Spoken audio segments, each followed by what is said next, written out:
কখনো কি কেউ বলেছে তোমার স্বপ্ন পূরণ করা অসম্ভব? তুমি যদি বিশ্বাস হারিয়ে ফেলো তাহলে এই গল্পটা শোনো। আশা করছি তোমার সাফল্যে বা লক্ষ্যে পৌঁছে দেবে।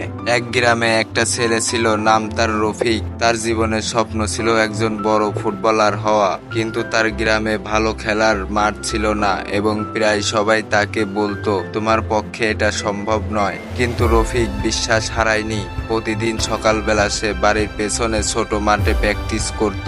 তার বন্ধুরা খেলতে ডাকে, কিন্তু সে তার স্বপ্ন পূরণের জন্য কাজ করে যাচ্ছিল।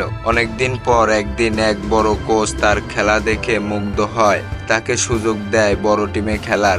আর রফিক, সেই ছেলেটা একসময় গ্রামে খেলা করত, সে এখন দেশের সেরা ফুটবলারদের মধ্যে একজন। তো সবশেষে আমরা বুঝতে পারলাম যে স্বপ্ন দেখতে হবে বড়, কিন্তু তার পরিশ্রম করতে হবে তার চেয়েও বেশি।